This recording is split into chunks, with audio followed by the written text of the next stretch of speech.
Hello everybody, this is TJR. This is going to be my review of the hardcover book included with the White Album Deluxe 50th Anniversary box set.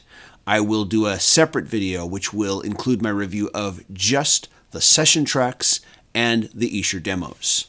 If you are coming to this video first, I have already done an unboxing video. I have done my review of the actual remix. And I've also done a review of the Blu-ray with my partner in crime, Robert Kinsler. So let's get started. The first thing that I want to point out, and I did show this in the unboxing video, is that unlike last year's Sgt. Pepper 50th Anniversary Deluxe set, wherein the hardcover book was a separate part of the overall package, here with the White Album 50th Anniversary set, the hardcover book is the package. All the CDs, the Blu-ray, everything is packaged within this hardcover book. And that includes, of course, the original poster and, of course, the portrait photos. So when we open up the book here and we start at page 1, first we have pretty much every single production note you would need as far as who was involved in production of both the original album and this new remaster, and, of course, this deluxe edition 50th anniversary package. The book opens with a short essay from Paul McCartney entitled, "We the Beatles." In this essay, he espouses a kind of mindful, live-in-the-moment philosophy through an anecdote regarding the band's early days. And he's also stating that this album, no matter what anybody says, was a band effort. This is followed by an introduction by Giles Martin, who also reinforces what McCartney has stated earlier. He dismisses the notion that the Beatles were not getting along, that they were splintering off and becoming more solitary during the recording sessions of the White Album, stating that the many preserved session tapes reveal a different story, and if anyone was becoming more splintered and worn down, it was the staff at Abbey Road, and he does go into some detail about that.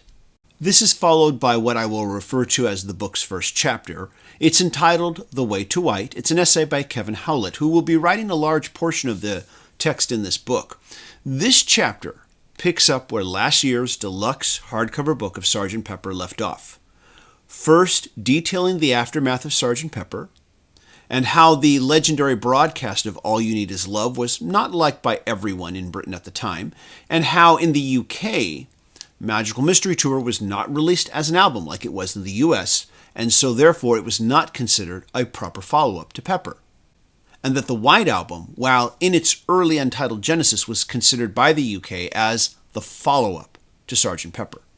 Also covered is the impact both the sad death of manager Brian Epstein and the band's experiences with the Maharishi would have both directly and indirectly on the recording of the White Album. I felt that this chapter pulls more than a few curtains away from some of the rumor and gossip that has existed over the decades regarding these events. Next is a chapter entitled Can You Take Me Back Where I Came From by John Harris. This chapter starts with the author detailing his early childhood experiences and interpretations of the White Album, and then slowly begins to build real historical data surrounding not only the creation and recording of the White Album, but also the real-world events that surrounded it. It then goes into length discussing and analyzing everything you've heard about the White Album, such as Ringo temporarily leaving and the entrance of Yoko Ono into John Lennon's life. I want to take a moment here and just pause to reflect on the section of the book where John Harris recounts his early childhood experiences with the White Album. I was quite surprised to find that his experiences mirrored my own, and I was kind of relieved to find out that I wasn't the only one who found the White Album to be an unsettling experience from time to time back when I first listened to it. I thought I was pretty much alone in this experience, and now I kind of wonder how many other fans also had a similar experience. Perhaps someday I'll be able to discuss in more detail why I found it to be an unsettling experience if I ever get around to that in-depth analysis of the White Album that I have entertained doing from time to time. But let's get back to the book at hand. Now, John Harris concludes this section with an examination of the aftermath of the White Album. This includes, but is not limited to, both the positive and negative criticism the album received, the momentary cultural appropriation of the album by Charles Manson, and my favorite part, producer Danger Mouse, aka Brian Burton's underground mashup of the White Album with Jay-Z's The Black Album, entitled The Gray Album. This epic chapter by John Harrison concludes with a recollection of quotes from each of the Beatles on the album. John states that of all the albums, the White Album was his favorite. Paul states that it wasn't an easy album to make, but that sometimes that fuels your art. George states that it stands as a testament to how much they were in a constant state of musical change, and Ringo states that while recording the White Album, they ended up feeling more like a band again. After this, we have Track by Track by Kevin Howlett. This begins with a brief but useful introduction describing the recording process of the White Album, and then this next section goes into exhaustive, and I mean exhaustive detail, discussing the recording of not only each track on the album, but their session track counterparts, as well as the sessions of the songs not included on the album, some of which would be released later as separate singles, but all of which you will hear versions of either in the Escher Demos disc or in the Session Tracks disc. Now, I'm not going to talk too much about this particular section, except to say that it's a must-read, and that if I ever do move forward on that in-depth analysis of the White Album that I started writing several months back but then put aside, that this section will be one of my primary reference sources. After that, we have a very short chapter entitled The Mad Day Out, once again by Kevin Howlett. This covers a very brief break in the White Album sessions, wherein the Beatles took a few days with photographer Don McCullen to produce some new promo photos of the band. This included a favorite of mine that was used as the inner gatefold to both the Red and Blue compilation albums, which were the first Beatle albums that I owned when I was a kid.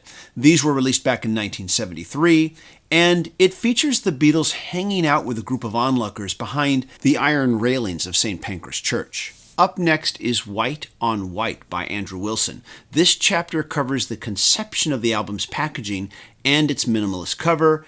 It's interesting to read a solid accounting of how the cover design, its accompanying poster and photos came about. A simple yet open to interpretation design that was initially met with some resistance by the record label, and I can kind of understand why. Lastly is the section entitled It's Here, once again by Kevin Howlett. This talks about the actual production and distribution of the album. Now you might think to yourself, what?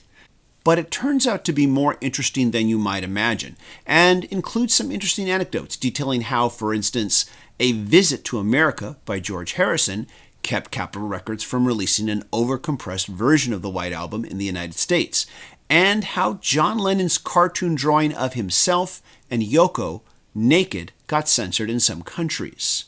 I can't be 100% certain on this next part, but it does seem to me that this is the first time that the poster included with the album has been released in the United States completely uncensored, which means that if you look very, very, very, very closely with a magnifying glass, you might see that Paul McCartney does in fact have pubic hair.